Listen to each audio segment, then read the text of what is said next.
नमस्कार मोदी जी। आज कल आपने देश के नाम में एक संदेश दिया। आज आपके नाम पे, प्रधानमंत्री के नाम पे, एक भारत का नागरिक एक संदेश देना चाहता है और कुछ प्रश्न पूछना चाहता है। हर बार की तरह आपके देश के नाम संदेश मैं नहीं देखा। मैं इसलिए नहीं देखा क्योंकि मुझे 2020 के बाद जितने भी आपने देश के नाम संदेश दिया है उसमें ऐसा कुछ भी नहीं मिला।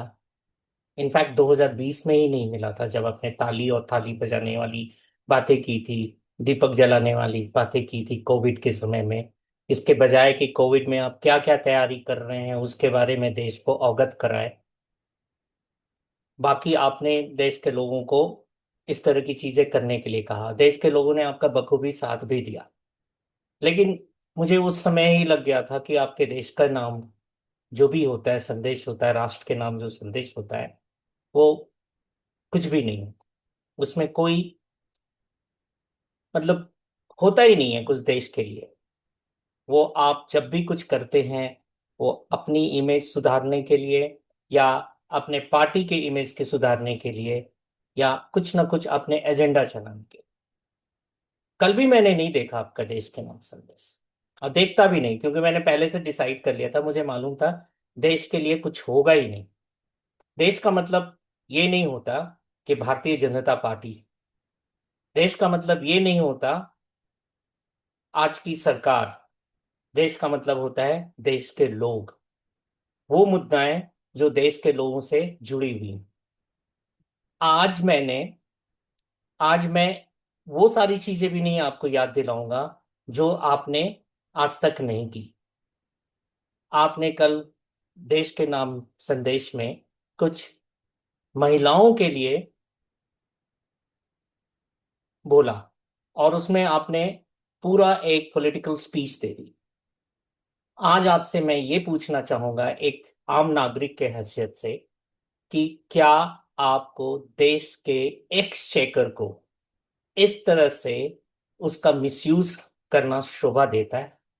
आप देश के सबसे बड़े ओहदे पे हैं और देश के नाम पे, राष्ट्र के नाम पे जो संदेश देते हैं उसमें आप एक इलेक्शन स्पीच देते हैं।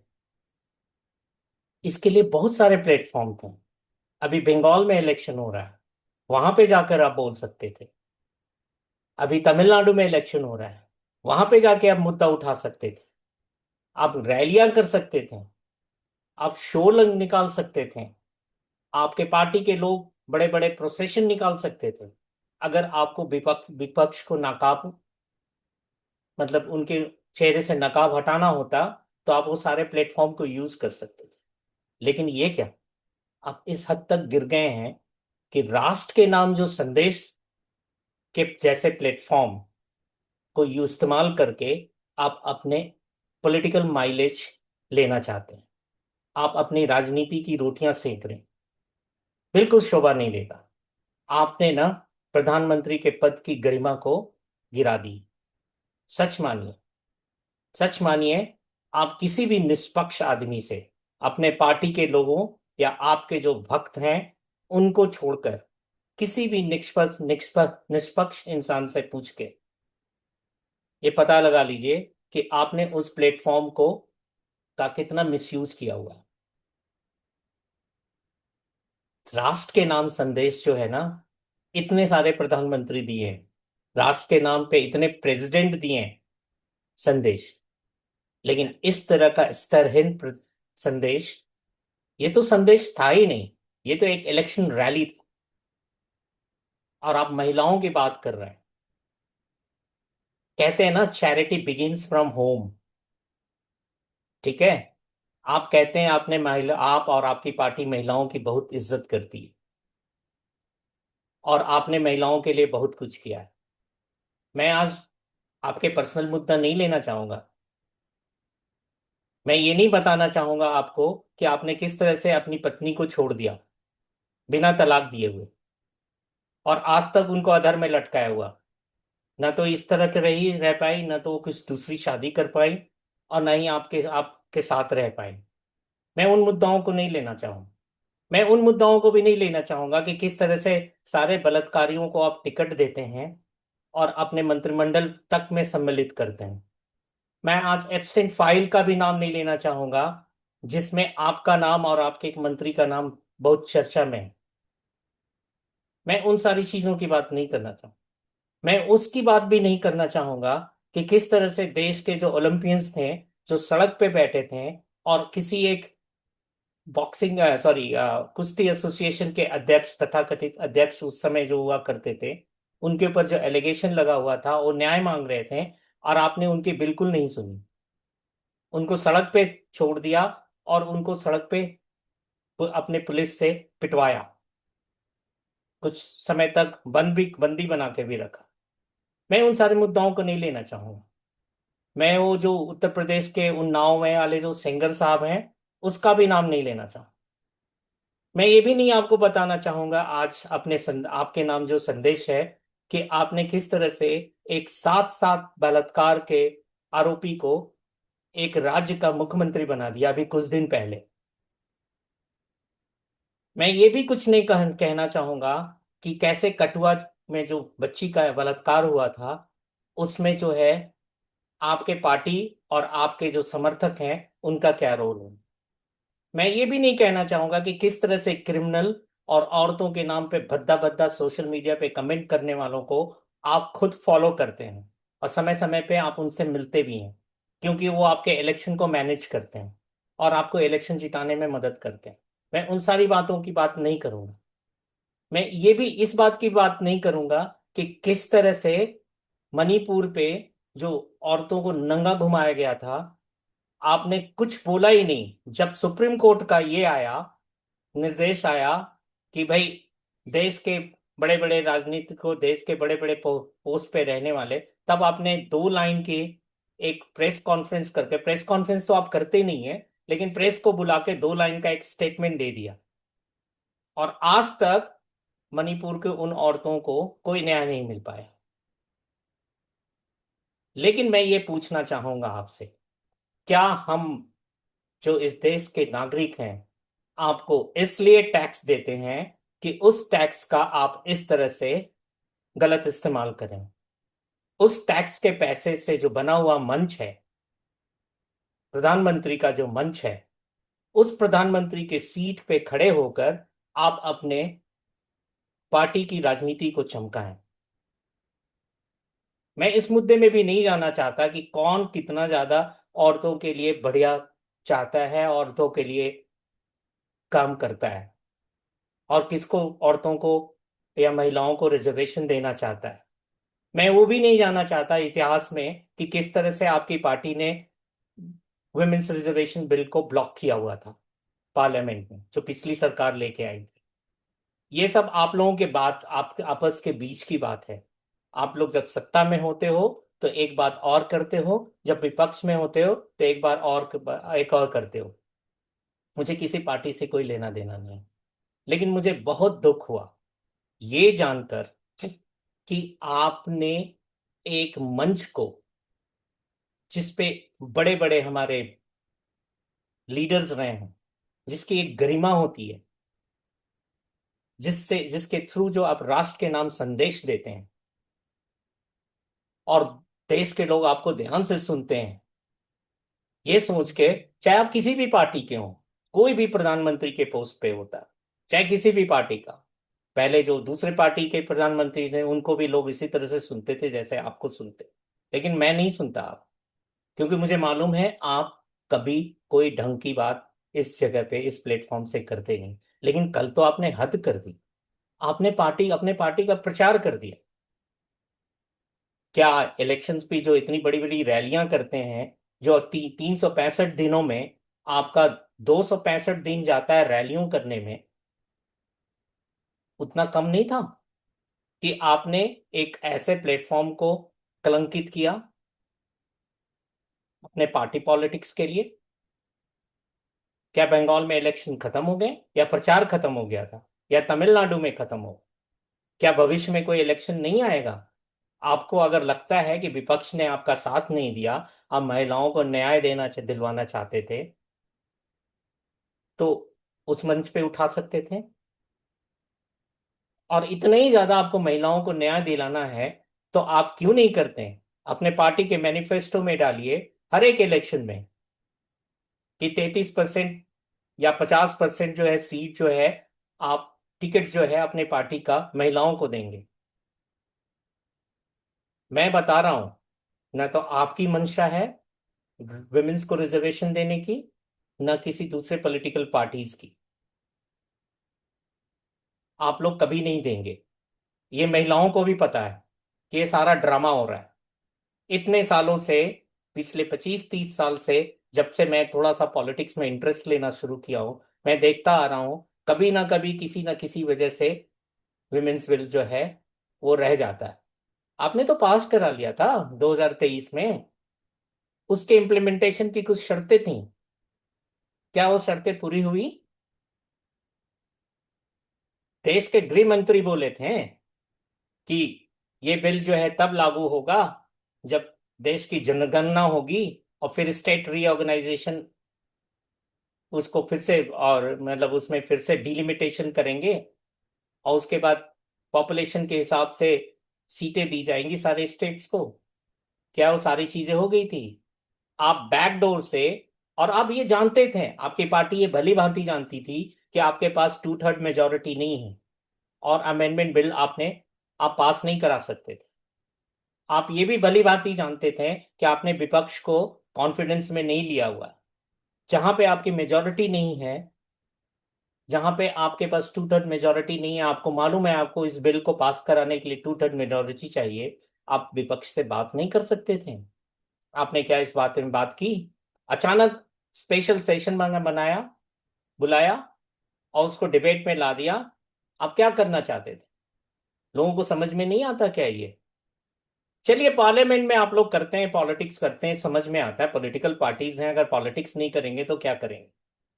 लेकिन ये जो मंच, प्रधानमंत्री का जो मंच,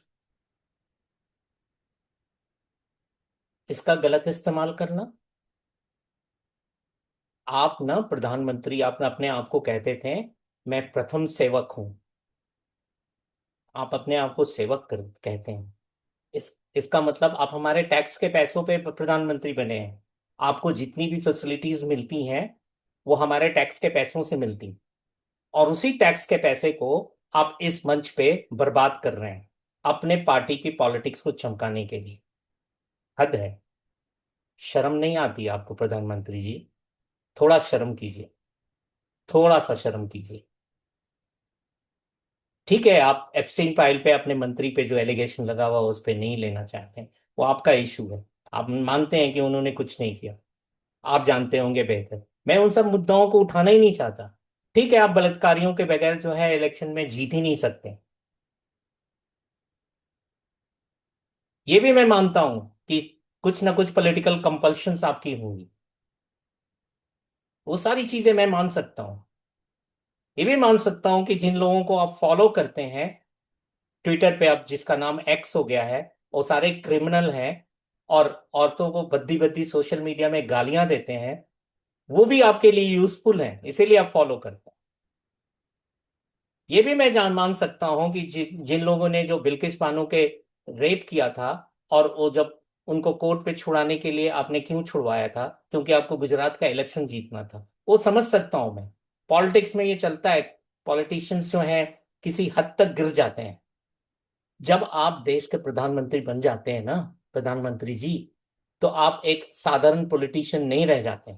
प्लीज, आप निकल जाइए उस चीज से। आप देश को रिप्रेजेंट करते हैं। जब आप इंडिया से बाहर जाते हैं ना, आप मुझे रिप्रेजेंट करते हैं। इस देश के जो 150 करोड़ लोग हैं ना, उनको रिप्रेजेंट करते हैं। आप उनके प्रधानमंत्री हैं। आप अपने पार्टी के नेता नहीं होते जब आप जाते हैं विदेशों में। जब आप विदेशी मंचों में, जब बड़े बड़े कॉन्फ्रेंस में, G20 में, इन सारी चीजों पे आप जो बड़े बड़े सम्मेलन कराते हैं, विदेश के लोग जो आपको, आपका स्वागत करते हैं, आपको मेडल देते हैं, इसलिए नहीं देते हैं कि आप बीजेपी के लीडर हैं।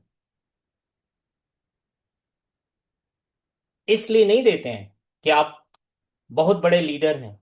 वो इसलिए देते हैं कि आप एक बहुत बड़े डेमोक्रेसी को रिप्रेजेंट करते हैं, उसके प्रीमियर हैं, उसके प्राइम मिनिस्टर हैं। वो आपके थ्रू इस देश को सम्मान देना चाहते हैं। आप सोचते हैं ये आपको मेडल मिलता है, नहीं मिलता है आपको मेडल। आप सोचते हैं ये आपको न्योता देते हैं, नहीं मिलता है आपको न्योता। ये देश के लोगों को न्योता मिलता है। प्रधानमंत्री जी, पार्टियां आएंगी जाएंगी, प्रधानमंत्री भी बदलेंगे, आप भी हमेशा के लिए प्रधानमंत्री नहीं रहेंगे। लेकिन इस ये पद जो है ना प्रधानमंत्री का, ये बना रहेगा जब तक इस देश में डेमोक्रेसी है। हाँ, अगर आपको डेमोक्रेसी खत्म करना है, वो एक अलग बात है। लेकिन जब तक ये डेमोक्रेसी है, ये पद बना रहेगा और इसकी गरिमा भी बनी रहनी चाहिए। प्लीज फॉर गॉड से, मेरी आपसे हाथ जोड़ के विनती है, एक देश के नागरिक के तौर पे, कि इस पद की गरिमा को न गिराएं। और इस तरह का पार्टी पॉलिटिक्स जो है, इस मंच से ना करें। आपके पास बहुत सारा मंच है प्रधानमंत्री जी, बहुत सारा मंच है। और अगर आपको देश के नाम संदेश देना था ना, तो इस समय जो देश जिस क्राइसिस से गुजर रहा है, जो इकोनॉमिकल क्राइसिस है जो फेस कर रहा है, उस चीजों को लेकर कुछ कहते हैं तो समझ में आता। आपने पार्लियामेंट में कह तो दिया, एक दिन आकर खड़े होकर, कि कोरोना जैसा सिचुएशन आ रहा है, देश को तैयार होना चाहिए। लेकिन आपने देश के लोगों को अवगत कराया कि आपकी सरकार ने, आपके लीडरशिप में क्या तैयारियां की हुई हैं। देश के लोगों को आप ये बताते हैं कि भाई, आपको इस क्राइसिस के समय में बचत कीजिए, पैसे बचाइए। जैसे हमारे लाल बहादुर शास्त्री जी जो है, युद्ध के समय में डायरेक्ट जो युद्ध होता था उस समय अपील किया था लोगों से, वैसे आप अपील करें, करते हैं आप, कि भाई आप पेट्रोल डीजल कम खर्च करें, जब जितनी जितनी जरूरत है उतनी ही खर्च करें। ये नहीं कि सब्जी लेने जा रहे हैं तब भी गाड़ी निकाल लिया, पैदल भी जाके ला सकते हैं। इस तरह की चीजें आप बोलते हैं, आपके देश के लोग आपके मानते हैं, कम से कम कोई नहीं तो आपके भक्त तो मानेंगे ही मानेंगे। और सच्चाई मैं बताऊं, जो आपकी अच्छी चीजें हैं जो कोरोना में आपने बताया था, उन सारी चीजों को हम लोगों ने आपके भक्तों से ज्यादा माना। आपके भक्त शायद जो हैं वो जाके ताली और थाली बजा रहे थे, और जो प्रोटोकॉल था कोरोना का, उसका उल्लंघन कर रहे थे सड़क पर आकर, लेकिन हम लोग नहीं गए, हम लोग घर पे ही रहे, पूरा आपका सम्मान करने के लिए। जब जब आपने युद्ध किया, जिस समय भी ऑपरेशन सिंदूर किया था, आपने जो किया था, पूरा देश आपके साथ था।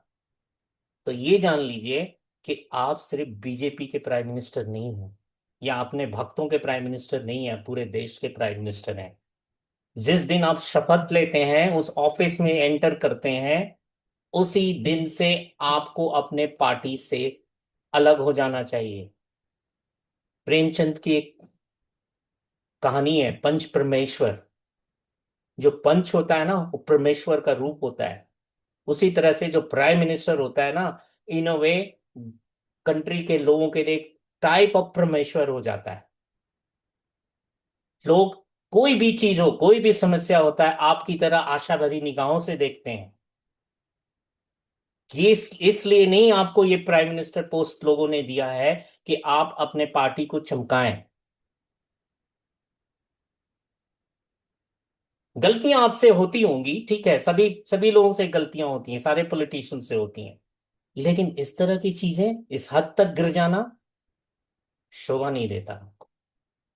या तो अगर आपको पॉलिटिक्स ही करना है, आप प्रचारक हैं, आपको लगता है कि आप जिस तरह से आपने आरएसएस के प्रचारक थे, आपकी उसी की क्षमता है, आप सिर्फ प्रचार करने में ये रहते हैं, प्लीज इस मंच का इस्तेमाल मत कीजिए, उपयोग मत कीजिए अपने प्रचार करने के लिए। बहुत सारा है, रिजाइन कीजिए, जाइए पूरे देश में आंदोलन कीजिए, कांग्रेस के खिलाफ या विपक्ष के लोगों के, कि इन लोगों ने महिला बिल पास नहीं होने दिया, उसमें हर्डल लगाया। जाइए, आंदोलन कीजिए आप, देखिए कितने लोग आपके साथ जुड़ते हैं।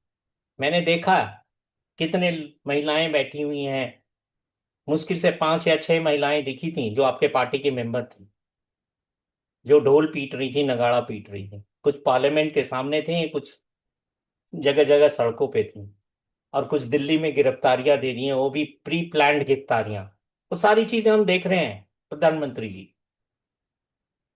और ये जो बैकग्राउंड है ना, मैंने इसीलिए कॉपी किया है आपका, आपके दिमाग में, आपके अंदर में बैठाने के लिए, कि ये जो है ना, ये जो ट्राई कलर है, ये ट्राई कलर का ना मिसयूज नहीं करना चाहिए। ये ट्राई कलर को हम लोग सलूट करते हैं। ये हमारे देह भावनाओं से जुड़ा हुआ है। प्लीज हमारे भावनाओं के साथ खिलवाड़ मत कीजिए। Stop this nonsense. Stop this nonsense. और आप अब से देश के नाम संदेश में इस तरह की चीजें, मुद्दाओं को लेकर नहीं आएंगे। देश से समस्या, जो देश की जो समस्याएं हैं उससे जुड़ी है। बेरोजगारी चरम सीमा पे है। एआई के कारण ऐसे ही बेरोजगारी है। दूसरी जो इतने सारे युद्ध हो रहे हैं उसके कारण बेरोजगारी है। जाकर आप किसी स्कूल के उन लैंग्वेज टीचर से जाके पूछिए जो आपके 3 लैंग्वेज पॉलिसी के कारण आज जॉबलेस हो गई हैं। उनको उनके प्रिंसिपल नौकरी से निकाल रहे हैं। मैं भी एक लैंग्वेज टीचर हूं। मैं किसी स्कूल में नहीं पढ़ाता, मेरे पास दूसरे स्किल्स भी हैं। मैं तो अपना ढूंढ भी लूंगा। लेकिन उनके लिए, जिन्होंने अपनी पूरी जिंदगी जिंदगी जो है गुजारी कि एक लैंग्वेज कैसे मास्टरी की जाए और उससे उनको बच्चों को कैसे सिखाया जाए, उनकी नौकरी तो आपने आपकी 3 लैंग्वेज पॉलिसी ने रातों रात खत्म कर दी। उसके ऑल्टरनेटिव के बारे में सोचा? कितना भी ब्रिलियंट आइडिया हो आपका 3 लैंग्वेज पॉलिसी, लेकिन उसके क्या रिpercussions होंगे उसको इम्प्लीमेंटेशन के लिए। आपने नोटबंदी में जो अचानक नोटबंदी लाया, उसके क्या उसके प्रॉब्लम हुए? आज तो नोटबंदी की आप बात ही नहीं करते, कि नोटबंदी के फायदे नहीं गिनाते। चलिए, गलतियां होती है, मानते हैं आपसे गलती हो गई थी। आपको भी इस चीज का आभास हो गया था। उस समय भी नोटबंदी करते समय भी राष्ट्र के नाम संदेश दिए थे। अब बिलीव मी, वो आपका राष्ट्र के नाम संदेश मैं पूरा सुना था, शुरू से लेकर लास्ट तक सुना था। यहां तक कि जो कोरोना के समय तक आप राष्ट्र के नाम संदेश दे रहे थे, वो भी सुनता था। पास में जितने भी थे, क्योंकि मैं भले आपको वोट देता हूं या ना देता हूं, लेकिन जब आप प्राइम मिनिस्टर बन गए थे तो आपको अपना प्राइम मिनिस्टर मानता था। इसलिए आपको सुनता था, आपकी जो अच्छी बातें थी। आप जाके मेरे सोशल मीडिया पेज पे देखिए किस तरह से मैंने हाईलाइट किया था कि please listen to the prime minister. हद है यार। इस तरह से मत कीजिए, मत गरिमा गिराइए इस पद की। बहुत मुश्किल से, बहुत मेहनत से हमारे फ्रीडम फाइटर्स ने हमें ये हक दिलाया है कि हम अपने आप में अपनी सरकार चुने और अब उसके उससे बेनिफिट हो। हमने सरकार इसलिए नहीं चुना कि सरकार जो है अपनी पार्टी की पॉलिटिक्स करे उसके मंच से, देश के मंच से। Stop this nonsense please. Please, मैंने आपसे हाथ जोड़ के विनती की है। नहीं तो इसके आपको बहुत बहुत ज्यादा रिpercussions झेलने पड़ेंगे। आप सोचते हैं कि आप राष्ट्र के नाम संदेश देके लोगों को मूर्ख बना सकते हैं? आपके भक्त शायद मूर्ख बन सकते हैं, या मूर्ख जो है वो भक्त बन सकते हैं आपके। लेकिन आम जनता जो है, जिनको किसी पार्टी पॉलिटिक्स से कोई लेना देना नहीं, जिनको अपने ब्रेड बटर, जो एक आप इस देश के हार्ड वर्किंग सिटीजन्स हैं, जिनके कमाए हुए पैसे के से, टैक्स से आपकी सरकार चलती है, वो आपसे जो है इस चीज के आपके झांसे में नहीं आना। उनके पास इतनी समझदारी है कि कौन गलत है और कौन सही है। आपके पीछे, इसके पीछे क्या एजेंडा था जो आपने बिल लाई थी, ये जानते हुए भी कि ये पास नहीं होगा, बिना किसी तैयारी की, बिना किसी तरीके से विपक्ष को अपने कॉन्फिडेंस में लिए हुए। और आप इसके पीछे आपका जो एजेंडा था, मैं उन सारी चीजों पे नहीं जाना चाहता, south versus north and delimitation और उन सारी चीजों पे, वो सारा चीज है ही नहीं। मेरा मुद्दा सिर्फ यही है, इस मंच का दुरुपयोग। अगर आपको सचमुच में लगता है कि विपक्ष ने महिलाओं के साथ अन्याय किया है, प्लीज, फॉर गॉड सेक, कल जाइए अनाउंस कीजिए अपने पार्टी के मंच से कि अब से आपकी पार्टी जो है जितने भी इलेक्शन में जाएगी उसमें 33% या 50% रिजर्वेशन महिलाओं को देंगे। Set it as an example, be the leader, don't be a politician. Thank you very much. Bye bye.